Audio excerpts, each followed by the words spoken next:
Right, okay, this is a purely unedited video just because I don't have the software anymore. So today we're just looking at the Titan Cockpit by GT Omega. Now I haven't seen a lot of reviews on this, so I just wanted to go over a bit my impressions on it. So I do have I think it's the XLRS seat it's called. I don't think it looks the best out of all the GT Omega seats, but it's certainly very, very padded. You can really tell I don't know if you can see here, it's very padded anyway, and also padded very well, kind of going up the back of it, and it's very comfortable. So let's just get into the rig, really. It's got very thick tubing actually, and I thought actually this isn't going to move. It's and it's also got the support. Sorry, I'm not showing it. The support pillars here.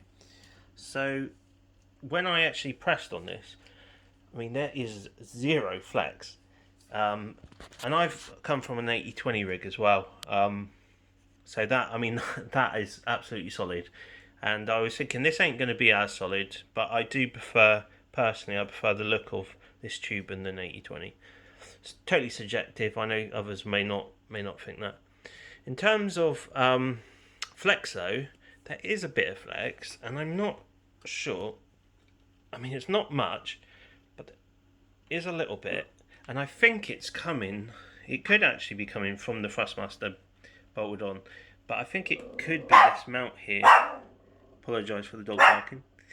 So I think where you can adjust it here, and I've done them pretty tight, you do get a tiny bit of flex.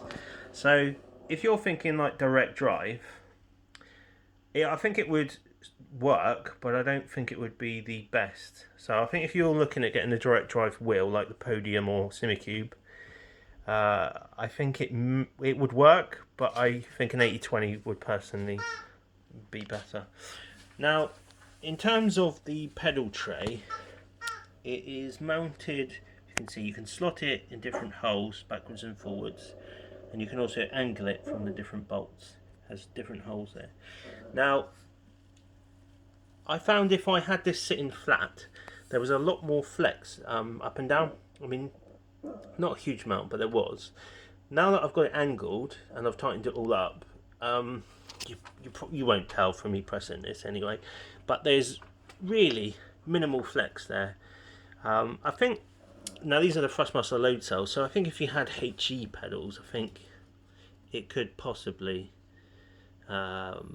flex more because there's a lot more pressure being put on that. But yeah, so in overall, I'm very impressed, and I've got the single monitor stand, which is actually for the art cockpit, but it, as you can see, it kind of just slots in there perfectly anyway. So yeah, I think my overall impressions, because I've had like the SimLab 80/20 rig, I prefer the look of the Titan cockpit, and the comfort with this seat I find more comfortable, but that again, I had to buy my own seat with the 80/20, and it was a bucket seat. But in terms of stability, it's not quite as strong. It's absolutely fine with the T300 I got there in a minute. But I think I was saying with a direct drive, it may.